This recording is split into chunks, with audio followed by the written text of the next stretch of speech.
सो hey everyone, मेरा IBPS PO का exam था, शिफ्ट 3 में था और मैं जस्ट अभी पहुंची हूँ रूम पे एग्ज़ाम देके।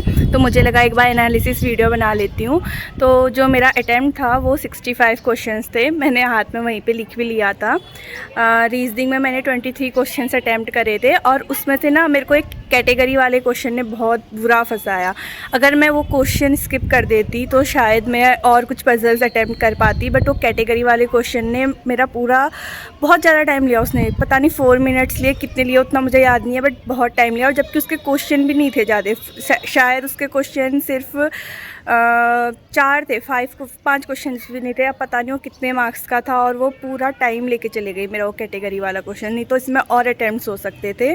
और बाकी मैंने एक बॉक्स प्लस वेरिएबल वाली पजल करी थी, डबल रो वाली करी थी, ये सारी चीज़ें करी थी। बट जो ये कैटेगरी वाला क्वेश्चन है ना, इसने मेरे को फुल फंसा दिया।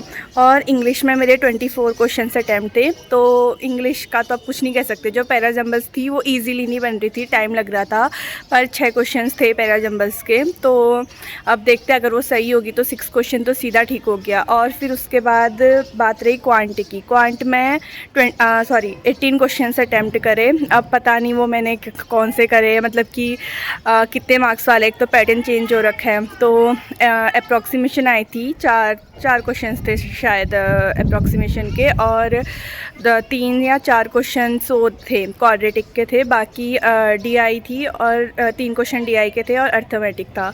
तो मैंने एक DI अटैम्प्ट करी थी, वो जो सबसे फर्स्ट में खुल रही थी, जिसमें टेबल था जो सीधे डाटा दिया था गर्ल्स का और फिर रेशियो दिया था बॉयज़ और गर्ल्स का। तो वो वाली DI करी थी और कुछ क्वेश्चंस अर्थमेटिक के करे और कुछ स्पीड मैथ्स के। तो ये रहा मेरा overall analysis of exam IBPS PO वाला। तो अब पता नहीं, देखते टोटल अटैम्प्ट्स जो रहे मेरे वो है 65। अब जो होगा देखा जाएगा। एक तो अभी ये भी नहीं पता कि कितने मार्क्स के मैंने क्वेश्चंस अटैम्प्ट करे, कौन सी पजल्स अटैम्प्ट करी थी मैंने।